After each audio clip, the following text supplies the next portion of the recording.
Assalamualaikum warahmatullahi wabarakatuh. Alhamdulillahil awalu bila ibtida wal akhiru bila intiha, jami'u sifatil ulya wal izzati wal kibriya, wassalatu wassalamu ala imami ahli sawfa'i wal wafa, qutbil anbiya wal awliya, sayyidina wa maulana Muhammadin khairid dawa likulli saqamin wada, rahmatan wa syifa fi sirri wal jila, wa ala alihi wa sahbihi ma damatil ard was sama'a ma ba'du. Ayuhas sadatil a'izza wal fudala, yang saya hormati para sesepuh, bini sepuh, para alim ulama, para yai, para habaib. Maaf apabila saya tidak bisa menyebutkan satu persatu, tidak berarti mengurangi takdim hormat kita kepada para beliau. Dan yang saya hormati bapak-bapak dari Forkominda tingkat provinsi, wali kota, kabupaten, dan dari bapak-bapak dari instansi pemerintahan, sipil, TNI, Polri yang selalu kita banggakan. Hadirin wal hadirat rahimakumullah. Pada sore hari ini kita kumpul setiap tahun yang tidak ada istilah bosannya, selalu berhadapan dengan pusara tokoh daripada Nasyidul Islam, khususnya yang ada di Jawa. Beliau adalah putra Al-Imam Ibrahim Asmarokondi. Ibrahim Asmarokondi, beliau seorang tokoh ekonom, bukan agama saja. Beliau ahli keuangan. Maka di zaman Brawijaya, beliau diangkat menjadi Menteri Keuangan. Sedangkan Maulana Malik Ibrahim diangkat menjadi Menteri Ekonomi dan Menteri Irigasi.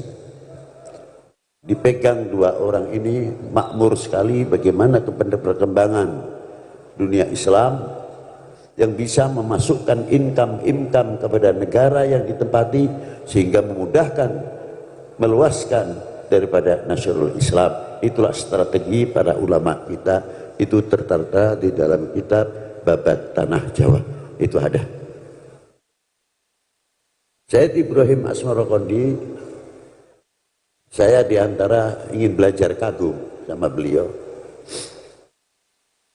Karena wali 9 yang masuk ke Indonesia ini bukan seperti saya ini. Bukan. Datang sudah diselawati. Terkadang datang sudah qaulal badru alaina dan segalanya. Para beliau habaib masuk ke Indonesia betul-betul keringat, pahit. Bagaimana cara mengenalkan dia masuk rumah ke rumah? Kalau para beliau itu datang hanya dengan pakaian saja, tidak, beliau dengan ekonomi, membawa barang-barang sehingga pintu digedor atau kulonwun itu diterima dengan mudah karena ada wasitoh bitijaroh. Itu diantaranya. Maka wali 9 semuanya dan sebelumnya rata-rata min ahli tijarah, artinya ekonomi. Di antara Al-Imam Ibrahim Asmarokondi, tidak satupun putranya yang tidak menjadi soleh, orang-orang yang soleh. Siapa yang pertama? Maulana Ishaq bin Ibrahim Asmarokondi. Yang mempunyai putra juga tokoh fuqaha yang luar biasa di zamannya, yang mempunyai wawasan yang begitu luas. Dia sebagai seorang mufti pertama di zaman wali 9, siapa? As-Sayyidi Muhammad Ainul Yakin bin Ishaq bin Ibrahim Asmarokondi.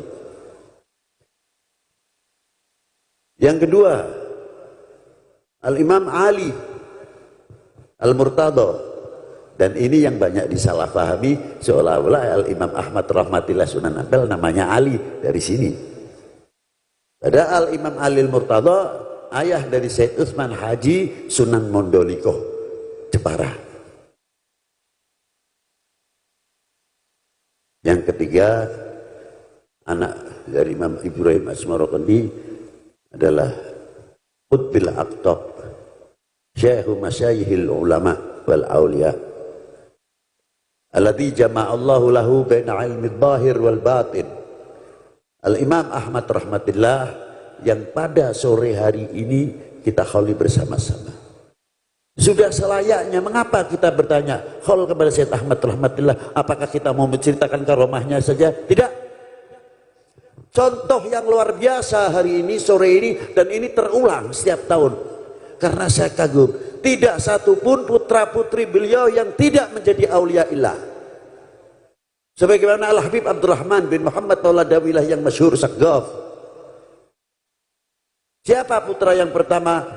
Dewi Ashiqah, zaujah Al-Imam Abdul Fattah Sultan Demak. Yang kedua, Abul Fuqara wal Masakin, kantongnya tidak pernah lepas, berlobang terus begini bekerja. Man huwa? Al-Habib Hashim atau Maulana Qasim Sunan Derajat. Yang ketiga siapa? Syekhul Ulama, Syekhul Aulia, guru daripada senopati, guru dari para sultan, guru dari para raja, guru para hadipati, bapak rakyat, bapak umat, bapak bangsa di zaman itu. Siapa? Al-Ibn Said Ibrahim bin Ahmad rahmatillah Said Tuban. Yang ketiga Al-Imam Zainal Abidin Sunan Qadi Demak. Yang kelima, tokoh muhaddithin yang luar biasa, Al-Imam Ja'far Shadiq yang terkenal dengan Sunan Kudusnya. Memang kalau di dalam sejarah yang lain, Syed Ja'far Shadiq adalah putra Utsman Haji, bukan putra Imam Ahmad rahmatillah. Terserah, biasalah, masalah khilafiyah nasab itu ya begitu itulah. Yang terakhir putra laki Syed Ahmad Hisamuddin, Kanjeng Sunan Lamongan. Beliau ditinggal abahnya masih di dalam perut, maka diberi nama Ahmad bin Ahmad atau Ahmad Hisamuddin. Ini yang laki. Adapun yang perempuan, Dewi Hafsah, dapat dari ulama Il-Hadramiyah, namanya Al-Imam Ahmad. Yang perempuan lagi Dewi Mutmainnah, zaujah Sayyid Abdurrahman Sunan Majah. Yang Ruqayyah zaujah Sayyid Muhammad Ainul Yakin Sahib Giri. Dewi Aisyah binti Ahmad rahmatillah zaujah Maulana Syarif Hidayatullah. Kita sekarang duduk di sini untuk bercermin.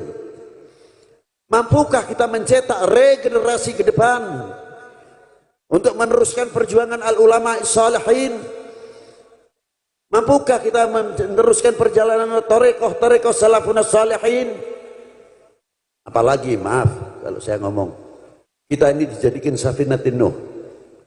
Beliau berhasil Safinatun Nuh dalam ideologi, dalam akidah, Safinatun Nuh dalam ekonomi, Safinatun Nuh dalam bisa mempersatukan umat dan lain sebagainya. Inilah yang diberi contoh oleh beliau. Kapan kita akan meniru seperti beliau? Sehingga Al-Islam bisa melahirkan tokoh-tokoh yang luar biasa. Ekonominya maju, pertaniannya maju, dan lain sebagainya. Makmur luar biasa pada waktu zaman Wali Tis'ah. Apakah kita tidak mampu untuk bisa menirunya? Sampai sekarang masih dibuktikan. Mana kuburan Wali Sembilan yang sepi? Rame. Masih bisa memberi makan orang yang hidup.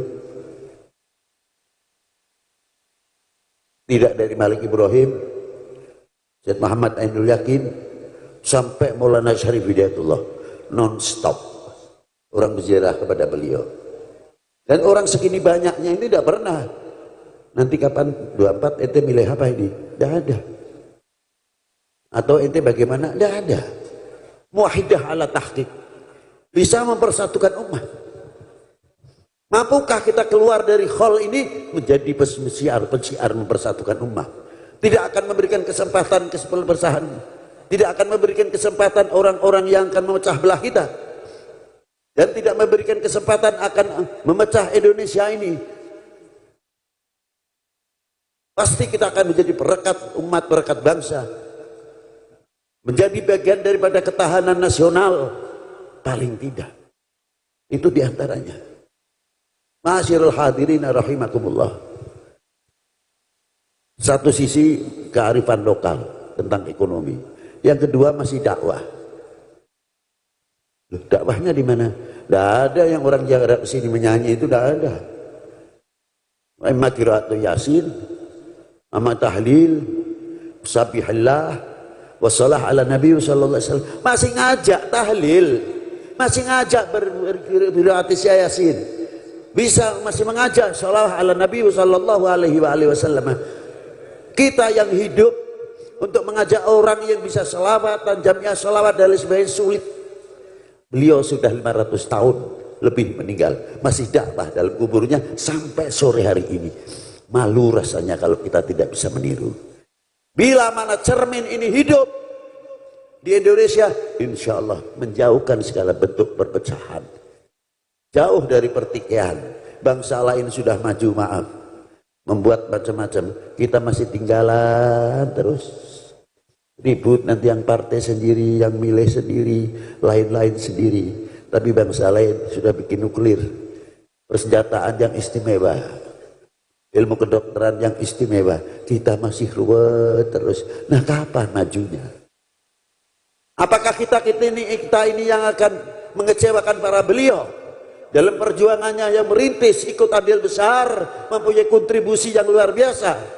Tidak di dalam agama saja, beliau termasuk andil besar di dalam perjuangan yang pertama melawan Portugis sampai melawan VOC. Nah, kita punya apa?